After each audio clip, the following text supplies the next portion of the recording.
Hey everybody, welcome back to Jessica's Reading Room. My name is Kim and we are here for another video book review. We actually haven't done this in a while, so I figured, hey, we're in the middle of quarantine, so why not go ahead and do a bunch of videos? Not a bad idea. And apparently I'm all tongue-tied already in this video, so who knows what's gonna happen. I never actually plan these things out. I just kind of wing it like everything else in my life. Okay, anyways, today we are going to be reviewing In Some Other Life by Jessica Brody. Fabulous cover, and look at the spine with the pretty flowers. Oh my gosh. So Ivan got me this book for Christmas. Not gonna lie to you, the cover was a big part of the reason that I actually wanted it, but then I read the synopsis and it sounded really good. So I said, okay, great, let's go ahead and put it on my Christmas list. And then Ivan bought it for me. Yes. Anyway, so this book is about Kennedy, who is working her way through senior year of high school. She is the editor of the school newspaper. She has a lot of big plans for what she wants to do in life. She finds out that her boyfriend is actually cheating on her with her best friend. I know, big deal. Apparently, big deal when you're in high school. I didn't have a boyfriend when I was in high school, so I can't really relate to that at all, but okay, all right. Breakups hurt, cheating hurts, so okay, all right, I get it. She then looks back at her high school career, starts questioning all of the decisions that she had made. A private school in their town that she is absolutely obsessed with. She follows one of these, I believe it's called Windsor Academy. Yep, follows one of the Windsor Academy students on Instagram, obsessed with it. Obsessed with the campus, talking about how much she would love to have it, love to be able to go there, to be accepted. But she chose her boyfriend, her soon-to-be boyfriend, over going to Windsor Academy. She was actually taken off the wait list, sent an acceptance letter, and decided to ignore it. Decided to go ahead and continue going to her public high school, actually pursue the boy that she was crushing on at the time, ended up dating him, becoming editor of the school newspaper. Again, all of these big plans. I believe she wanted to go to, NYU to go to their school of journalism. 4 years in a row, the school newspaper had won all these awards, but then all of a sudden her life comes, crashing down around her when she finds out that her boyfriend, who she chose over the private school, is cheating on her with her best friend, who is also co-editor of the newspaper with her. So basically, the whole book is her then, going between the decisions. What would have happened if I had gone to Windsor?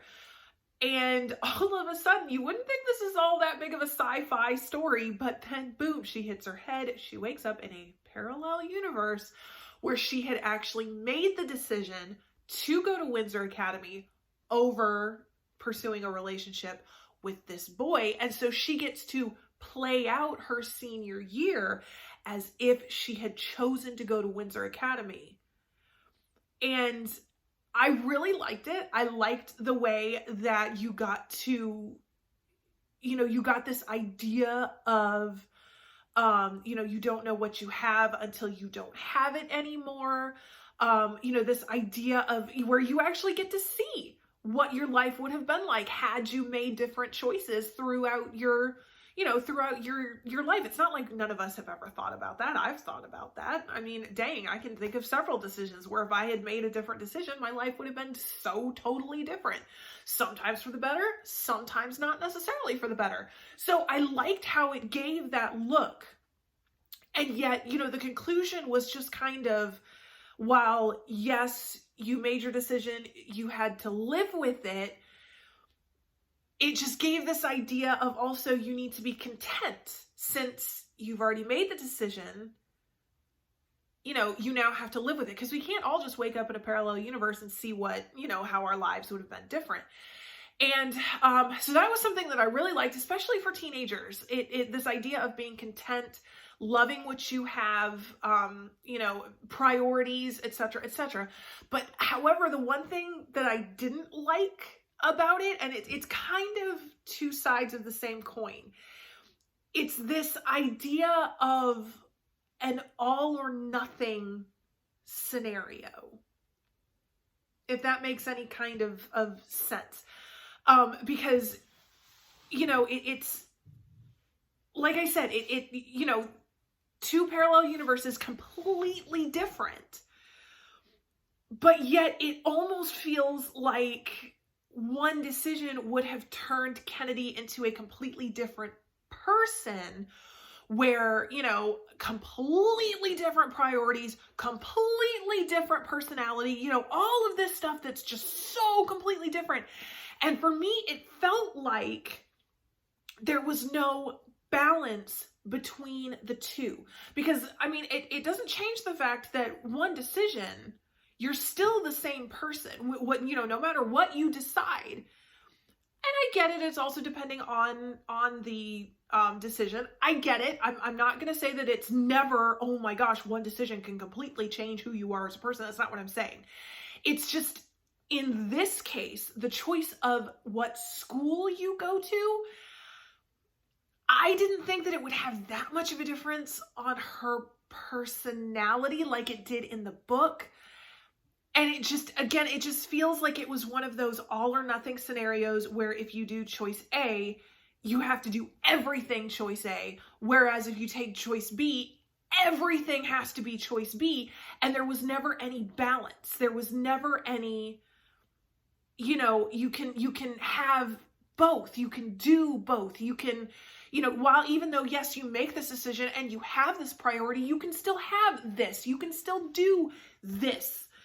And it, you know, just because you go to this school, it doesn't mean that you can't still be friends with this person. Just because, you know, you choose to have a relationship with this person, it does not mean that you can't have this. And it just, that was the thing that just kind of, it threw me off a little, because I don't like that kind of extremism.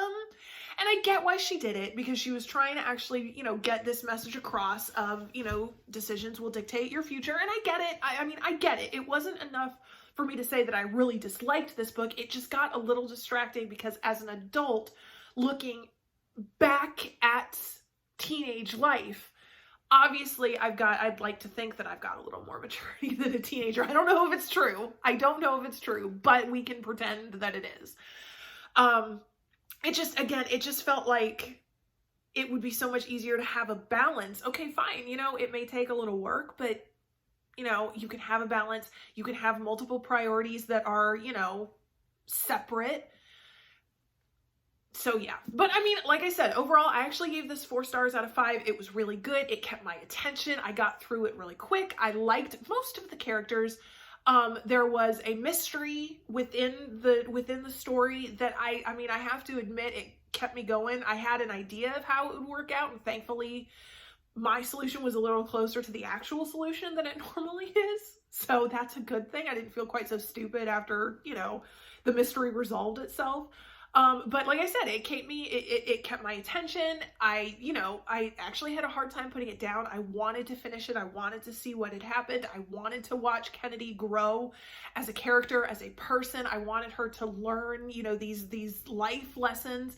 And so overall, it's a really good book. I mean, I would save it for, you know, more mature teenage readers, just because, you know, some of the themes are a little more on the mature side, you know, just dealing philosophically with life, I guess. But yeah, it was really good. I really liked it. I mean, like I said, this cover, it's got me enthralled. It really does. You should see it on my shelf. I mean, look, if you take it and you like match it with the purple, look at how fabulous that looks, right? I know. So I get all goose pimply whenever I look at it, because it's so pretty. Okay, so 4 stars are support. Oh my gosh, guys. 4 stars out of 5. Absolutely recommend it to the more mature teenage audience. Excellent. Very good. Great job. All right, you guys, thanks for watching, and we'll be back with more reviews later. Bye.